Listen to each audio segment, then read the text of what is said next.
And a lot of what Chapter 6 is going to be dealing with and what we're going to be covering is going to be dealing with triangles and relationships and properties of triangles with their sides and angles. And the first thing that we're going to be actually looking at is the perpendicular bisector theorem. The perpendicular bisector theorem. And what this states is if a plane, if a point lies on the perpendicular bisector of a line segment, then it's equidistant from the segments. Really, it's saying that these two here, well, if I can get a pen, these two line segments here are going to be equal if this point lies on the perpendicular bisector of another line. So if we have a line that is a perpendicular bisector, it cuts a line in half and makes a right angle, then the two lines connecting to it are going to be congruent. Any questions on this so far? So, if we look at this first problem here, well, we do have line SQ is a perpendicular bisector. We know it's perpendicular because of the right angle, and we can see that it cuts line RP in half because of these two markers here, saying that they're the same, so it's cutting it in half. So it means that RS and SP are going to be congruent. So if SP is 6.8, RS is going to be,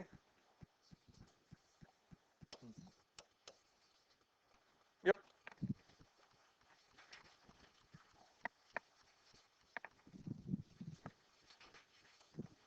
Let's look at the next one. So here, well, BD is a perpendicular bisector. We have the right angle and our two congruent sides on either side. It's cutting it in half. It tells me that AD is 27. Well, what do we know about CD? The CD is 27. And that's it. Okay. Converse of the perpendicular bisector theorem. In a plane, if a point is equidistant from the endpoints of a segment, then it lies on the perpendicular bisector. Okay.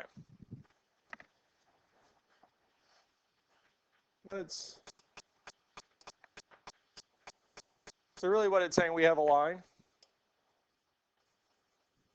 and I have a point.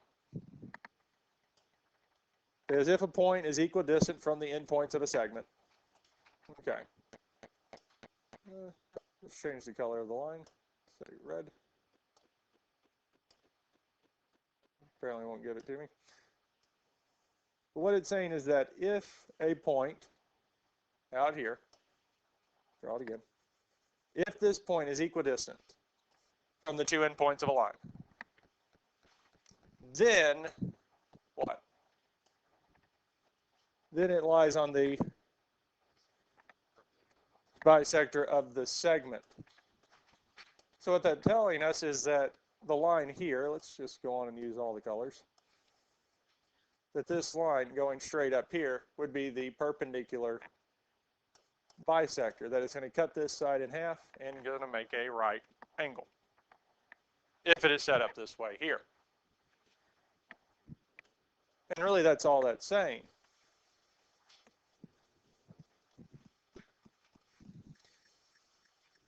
So when we look at this one here, we do have point H, and the two lines connecting point H to the other line are congruent, yes?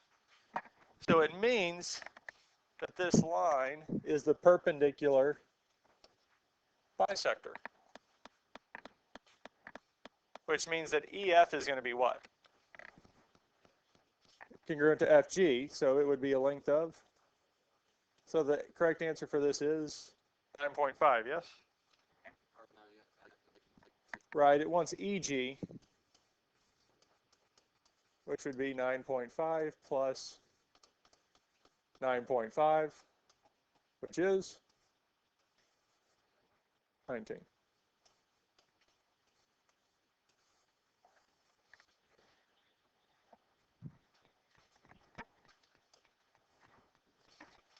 Any questions on this here?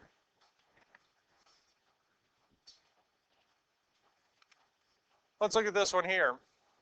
Well, since the two side lengths are congruent to each other, it means that SQ is the perpendicular bisector. So these two here are going to be the same. So QR is 5, which makes PR, or RP, be 5 plus 5. So RP is 10, or PR is 10. And that's it. Questions on this here?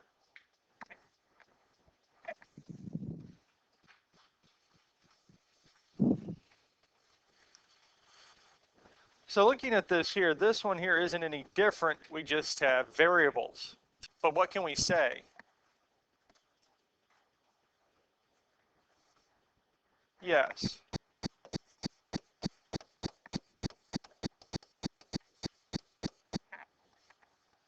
Because we have a perpendicular bisector, and because we do have a perpendicular bisector, these two lengths are going to be the same.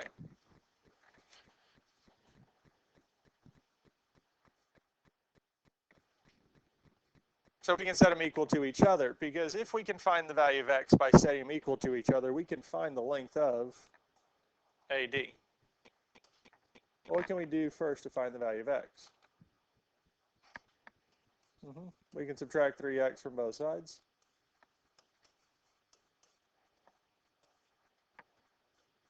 And if we subtract 3x from both sides, these will cancel out, leaving us with 14 is equal to 2x. And then lastly, we can divide both sides by 2, telling us that x is equal to 7. So is that our final answer? No, we've got to do what? Plug it back in. Which one do we plug it back into?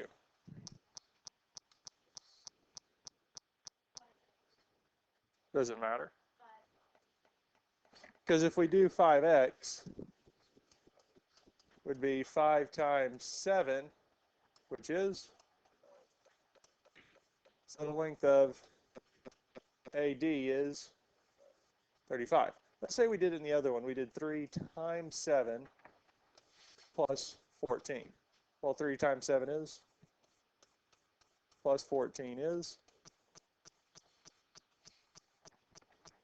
we get the same answer because those two lines have the same length. And that's it.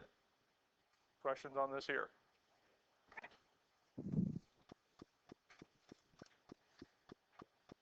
Let's look at this one here, and then we'll move on to the next type. What can we say here?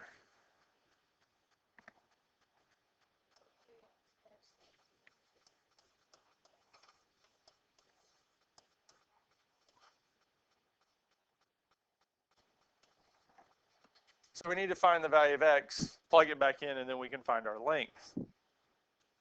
Well, what can we do first?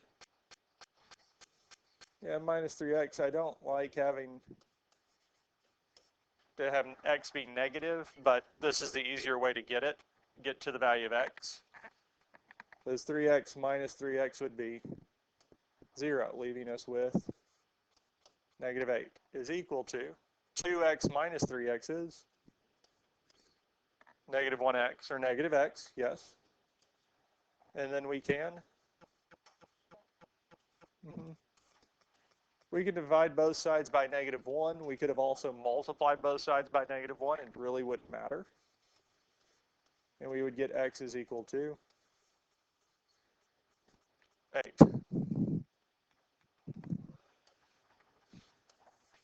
Lastly, we need to plug it back in to be able to actually find the length itself. If we just find the value of x. So we can use 2x, which would be 2 times 8, and 2 times 8 is 16. So the length of GH is 16. Questions on this here?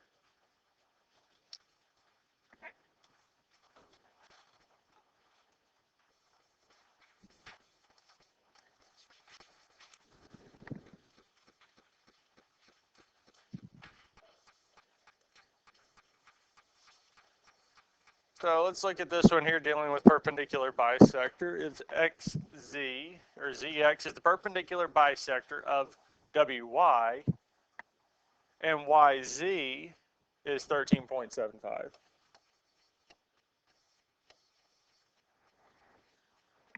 What is the value of wz?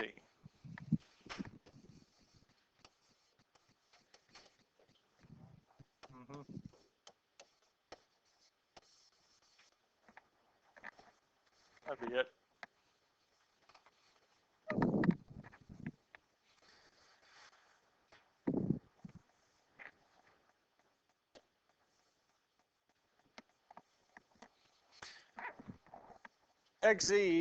zx is a perpendicular bisector of wy.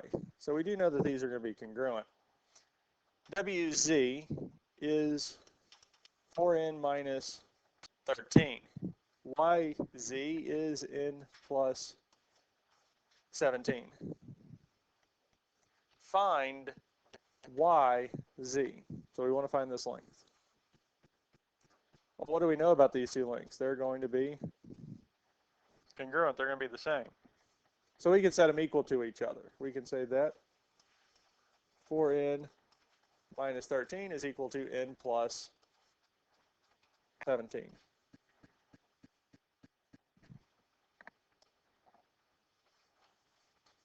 What can we do next? Well, since we do have the like terms on opposite sides of the equal sign, we can't combine them. We can subtract 17 from both sides.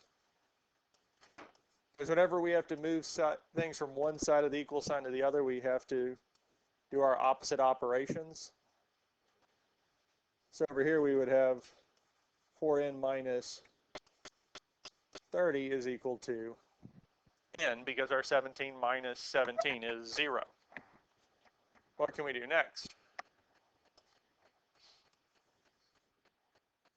We can minus 4n from both sides.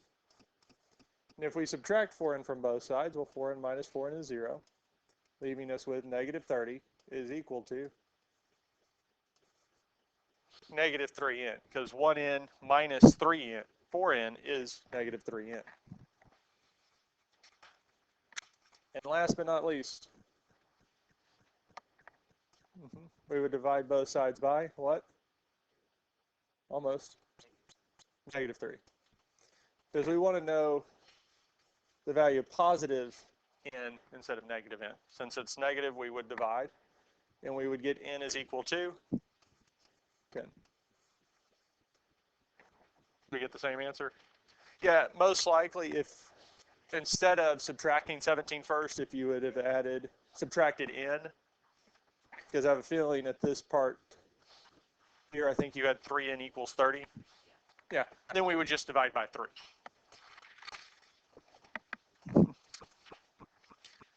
So n equals 10 is the final answer. Find yz, so the length of yz. Let's plug it back in, because yz is our n plus 17. Well, we know n is what?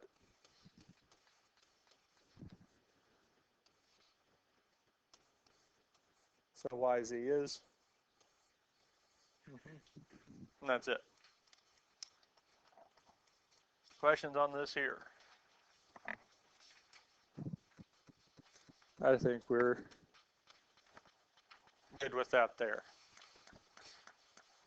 The next thing we're looking at is this here, the angle bisector theorem. If a point lies on the angle bisector, then it's equidistant from the two sides of the angle. So there's two key things that have to take place. If AD bisects angle A or BAC, and these are both right angles. These two things have to occur. We have to have an angle bisector and two right angles. If this is true, then these two lines here are going to be congruent.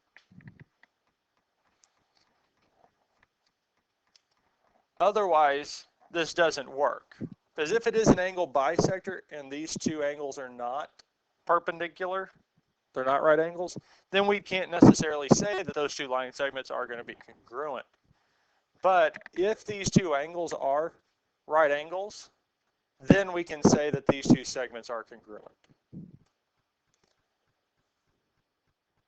Okay, so let's look at this first problem here.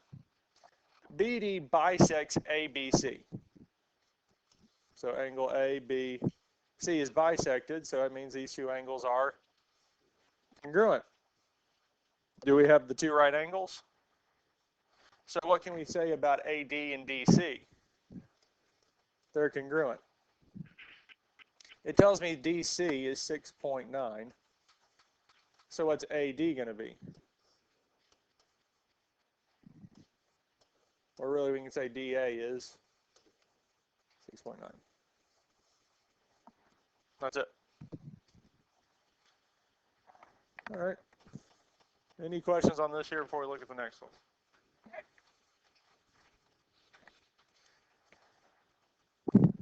Find the measure of JM. Well, we do have an angle bisector, yes? Do we have the two right angles where they're supposed to be? So what can we say about 4x and 2x plus 12? They're going to be congruent. And to be able to answer the question for finding the length of JM, we just need to solve for the value of x. So what can we do first? Subtract 2x from both sides. Well, 4x minus 2x is 2x. Our 2x minus 2x is 0, leaving us with just 12. And then what can we do? Divide both sides by 2.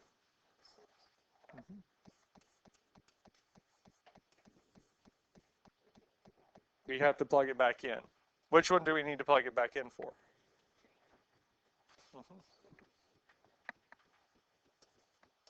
So JM would be 4 times 6, and 4 times 6 is 24. If I plugged it into our 2x plus 12, what would I get? 24. We would get the same thing because they're congruent. Questions on this here?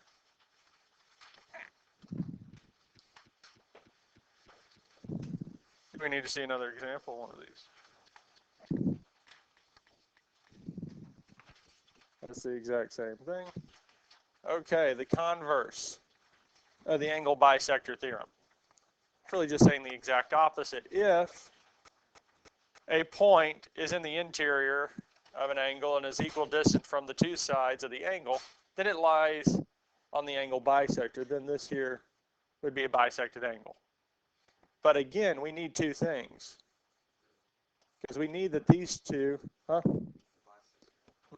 these two are congruent and that these two are right angles. We need those two to be right angles for this to work. Because if these two lines are congruent and we have the right angles, then these two angles are going to be congruent.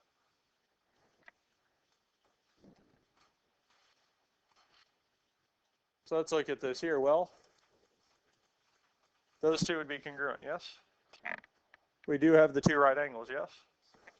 This angle is going to be bisected. So what's the other angle?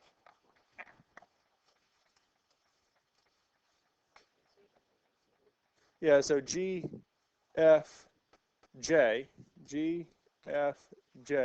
is this one here.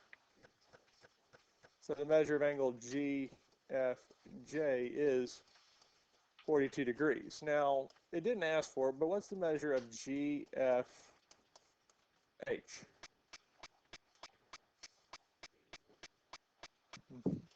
Because we would have to add the two angles together to tell us the measure of angle GFH is 84. If we were asked for the whole angle, but we're just asked for the one part. And if you have trouble figuring out which angle it's talking about, go on and trace it out. Like I did here, GFJ J, okay, it's asking for that angle. Any questions on this here?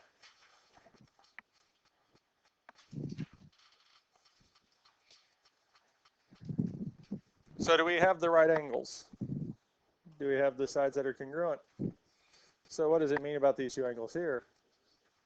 They're congruent, so this other angle is.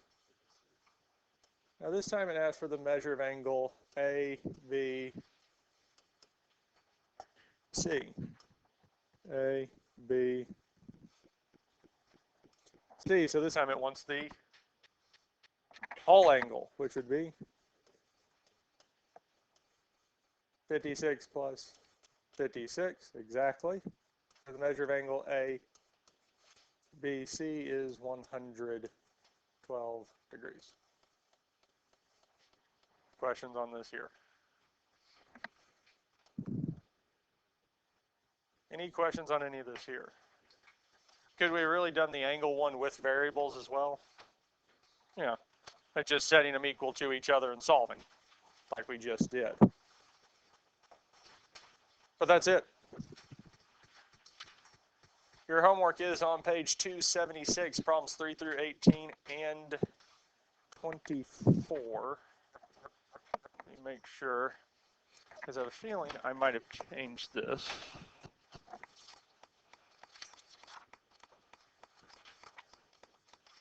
Nope. I need to make a slight change.